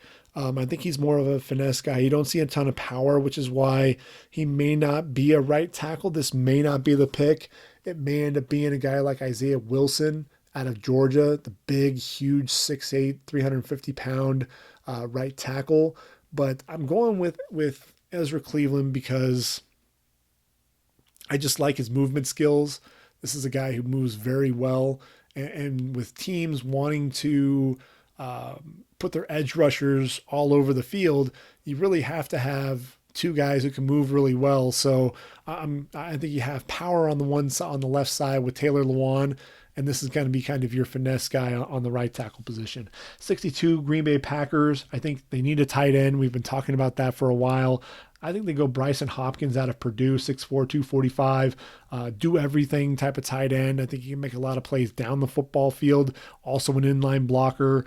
63, Kansas City Chiefs. They get the pick from San Francisco. I'm going Jordan Elliott, 6'4", 302, the defensive tackle out of Missouri. If Chris Jones comes back, I still think this can end up being the pick here, just because there are a lot of question marks up front outside of Chris Jones. You've got Derek Nottie, you've got Alex Okafor, but I think adding Jordan Elliott with all of his athleticism makes a ton of sense. And then at 64, Seattle trading back into round number 2, got the pick from Kansas City. And I've got Jalen Johnson penciled in there, 6 foot 193 out of Utah. I just realized that I have 2 corners sitting there. So that doesn't make a whole lot of sense. Now, does it? So I published my first round on my website. I haven't put the second round out yet. Didn't proofread it before I ultimately ended up jumping into things here, but I think we can take a stab at this one here. When I look at this, Seattle likes to do things a little bit differently. I'm looking at Prince Tega Wanogho out of Auburn. I think he can end up being a guy. I think ultimately Jalen Johnson will get drafted ahead of Cam Dantzler. I think that 4.64 40 really hurt him. So I'm going to go ahead and actually take Jalen Johnson, move him up on my draft board here. I'm going to move him up to 59, and then sitting there at 64, I think Prince Tega Wanogho, he's a big kid, 6'5", 308. He's still raw, still learning the position, but still a guy who is very athletic, very gifted with his lateral quickness. Still needs to work on his hands, inconsistent with his hands and his feet matching up. Talked about that with Josh Jones a little bit, but the athleticism, I think he's the guy who can end up being a future starter. I think Wanogho is a guy to look for, or Isaiah Wilson out of Georgia. He's I said he was 6'8" earlier. He's actually 6'6", 350 pounds. Ran a 5'3", 240. Pretty athletic there on the outside. 35.5-inch arms. If they decide they want to right tackle, and Jermaine Ifedi is a free agent, Isaiah Wilson may actually make more sense than Winogo, although Dwayne Brown is also a guy who they may be looking for a long-term replacement for him down the road. So either of those guys, I think at the end of round number 2, make a ton of sense as well. So those are my first 2 rounds, my first stab at round number 2. So you really got to hear that first. I haven't actually even published it yet. Now, as you can tell, I didn't really proofread it. So I guess that's, what happens when you're putting a podcast together live. It just kind of happens. So, but anyway, those are the first 2 rounds. What I plan to do from here on out, we're going to start taking a look at some of the teams, some of the team needs, some of the guys that might fit into those team needs. We're going to kind of go team by team, but that's going to be after the free agent period. Once free agency starts in mid-March, that's really where we want to key in on. So that's when I'm going to really start taking a look at what teams are doing, what are the team needs going to be, who's losing guys in free agency, and where are the pickups coming from. Talked about a lot of teams that have a lot of different choices to make and where they could go with their first and second round selections. And I think the draft picture will get a lot clearer after free agency.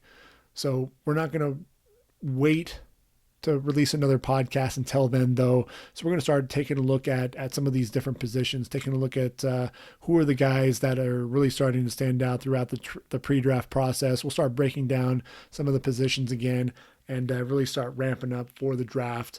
And when we get into free agency, like I said, we'll go ahead and go over all of the teams. We'll probably go division by division, talking about each of the teams, releasing podcasts, doing that. And we'll get back into talking about studying the draft itself. I think that's one of the things when you're looking at some of these different players. Who are the guys who are the developmental guys? Where would they go? Somewhere on day 2. Some of the guys coming off of day 3. Really having a good feel for where some of these players are going to go. And when they would come off the board. I didn't have a ton of interior linemen in round number 2, but I'm looking at guys like John Simpson, potentially John Runyon, Netane Muti, as guys that can come off the board in round number 3.